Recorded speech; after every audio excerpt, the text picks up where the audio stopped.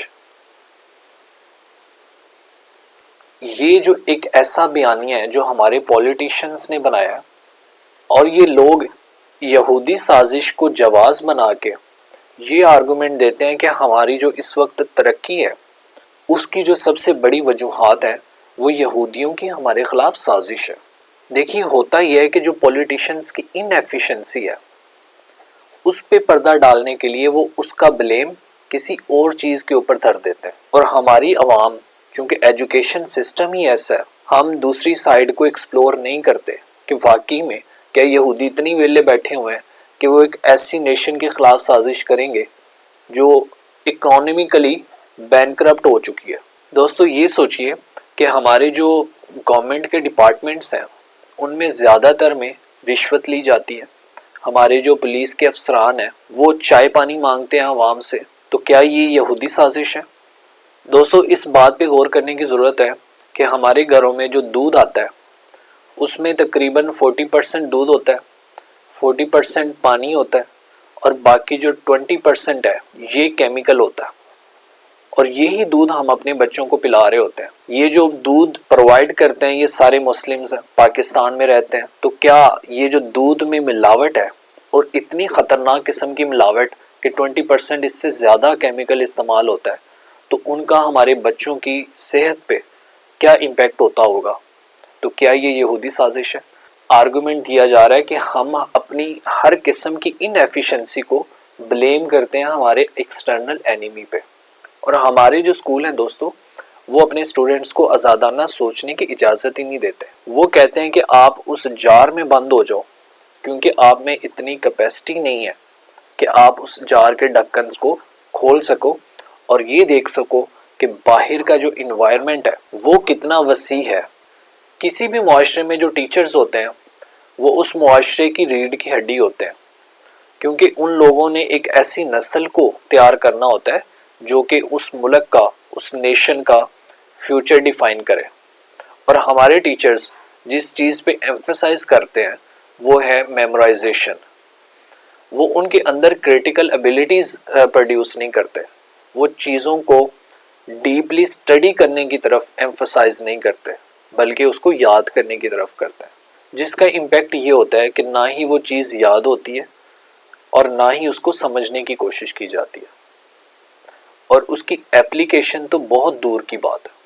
اور دوستو اس کا جو امپیکٹ ہوتا ہے وہ یہ ہوتا ہے کہ ہم ہر چیز کو لے کے باعث ہو جاتے ہیں. ہم نے جو ایجوکیشن سیکٹر میں پڑھا ہوتا ہے، جو ہماری بکس میں لکھا ہوتا ہے، ہم اس پہ آنکھیں بند کر کے ایمان لے آتے ہیں اور ہم سمجھتے ہیں کہ صرف اور صرف بکس جو بتا رہی ہیں وہ ہر چیز ٹھیک ہے.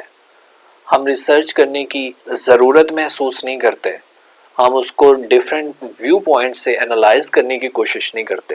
ہماری جو رولنگ ایلیٹ ہے وہ اپنے بند کمروں میں بیٹھ کے ہماری ایجوکیشن پالیسیز بنا رہی ہوتی ہیں، اور جو مین کرنے والا کام ہوتا ہے کہ کریکولم کو دوبارہ سے ری ڈیزائن کیا جائے. ادھر جو ماڈرنائزیشن ہے اس کورسز کو لایا جائے اور ان کو اپڈیٹ کیا جائے. اور ریکمنڈیشن میں دوستو رائٹر اس چیز پہ ایمفیسائز کرتا ہے کہ ہمارے جو آؤٹ آف اسکول بچے ہیں ان کی تعداد بہت زیادہ ہے، ہمیں ان کے اوپر زیادہ توجہ دینے کی ضرورت ہے. ان کی انرولمنٹ کو انشور کیا جائے، اور جو ان کے پیچھے فیکٹرز ہیں جیسے پاورٹی ہے، جیسے ان امپلائمنٹ ہے، اور جو اکنامک ڈسپیرٹیز ہیں، ڈسکریمنیشن ہے اداروں میں، اس کو منیمائز کیا جائے. اس کے بعد چونکہ ایجوکیشن ایک فنڈامنٹل رائٹ کی حیثیت رکھتا ہے، اور یہ ہمارے آئین میں بھی یہ بات کہی گئی ہے 18th امینڈمنٹ کے ذریعے سے، جس میں 25A آرٹیکل انسرٹ کیا، اور یہ ڈیفائن کرتا ہے کہ ہمیں ہمارے بچوں کو کوالٹی ایجوکیشن دینی ہے. ایسی ایجوکیشن نہیں دینی کہ وہ زومبیز کی طرح بیہیو کریں، ان کے پاس اتنی انٹلیکچوئل ابیلٹی نہ ہو کہ اس نالج کو وہ اپلائی کر سکے. اور اینڈ پہ جی ہمارے جو اسکولز ہیں ان کے اندر ریسرچ فیسلٹیز ہونی چاہیے تاکہ بچے لائبریریز میں بیٹھ کے ریسرچ کر سکیں ٹاپکس پہ. اور اگر کوئی اسٹوڈنٹ کسی معاملے میں اختلاف رائے رکھتا ہے تو اسکولز کو یہ چاہیے کہ وہ ان کے جو آرگومنٹس ہیں اس کی بیس پہ اس کے اوپینین کی قدر کریں. اینڈ پہ جی ایک چھوٹی سی اسائنمنٹ ہے جس میں کوسچن یہ ہے کہ social reform can only be achieved through educational reforms. اس کے بارے میں آپ نے اپنا اوپینین دینا، اور وہ اوپینین 2 پیجز پہ لکھیے اور میرے سوشل میڈیا اکاؤنٹس پہ سینڈ کیجیے. ان اکاؤنٹ کا جو لنک ہے وہ آپ کو ڈسکرپشن میں مل جائے گا. ہوپ کہ آج کی ویڈیو میں آپ نے کچھ نہ کچھ ضرور سیکھا ہوگا. آپ اپنا بہت زیادہ خیال رکھیے. اللہ حافظ.